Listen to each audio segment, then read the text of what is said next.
So, good morning. So, naging routine ko na pag umaga ang breakfast ko na mag-blend ng fruits. So, ngayon, maga, wala tayong papaya. So, ano lang, kahapon, mayroong papaya at saka hindi ko siya nilagyan ng tawag dito ng lemon. So, ngayon, pineapple, and then watermelon, tapos yung half kahapon na avocado at saka strawberry. Tapos ngayon nilagyan ko ng lemon. So medyo maasim siya konti pero okay lang. Maganda kasi para ano yung sa tiyan ko ba, at saka kailangan ko din magkaroon ng may fiber kasi nga after ng surgery ko medyo nagbago yung ano ng katawan ko, yung ano ng metabolism ko kasi dati mabilis yung metabolism ko.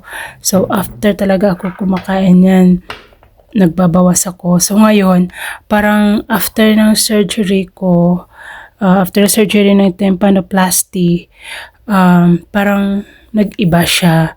So, iwan ko lang, hindi ko alam baka sa gamot na inilagay sa akin.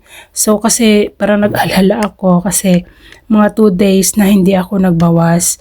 So, tapos ngayon medyo nahirapan ako magbawas kasi ano pa naman, kailangan kong hindi ako mag-pressure. Yung parang dati kasi pinagbawas ako, yung parang dediretso lang siya, tsaka mabilis lang ba, tsaka ngayon parang nahirapan ako. So, kinakabahan ako kasi ayaw ko ma-pressure.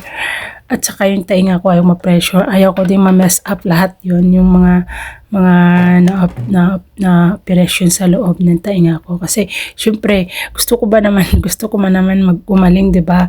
Kasi ang tagal-tagal ko na tong tinitiis-tiis.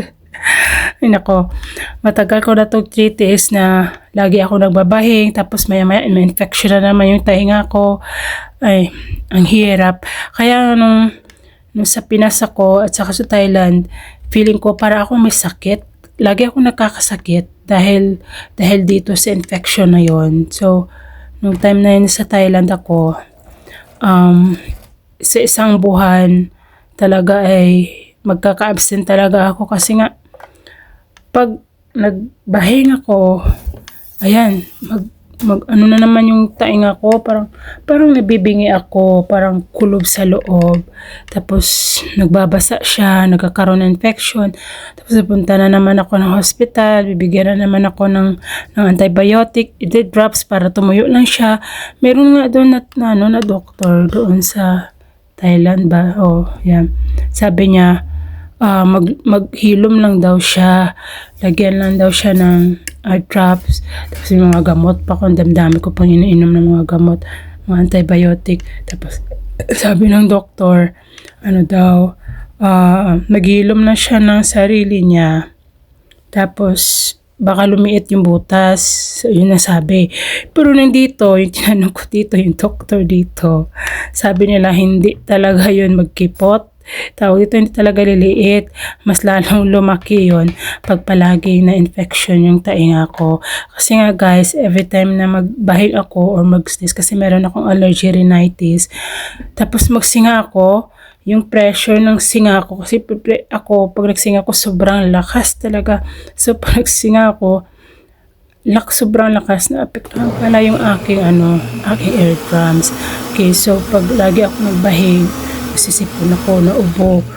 Tapos yung fluid pupunta dito sa tainga ko. At saka yun, magsisimula ng infection, magbabasa siya.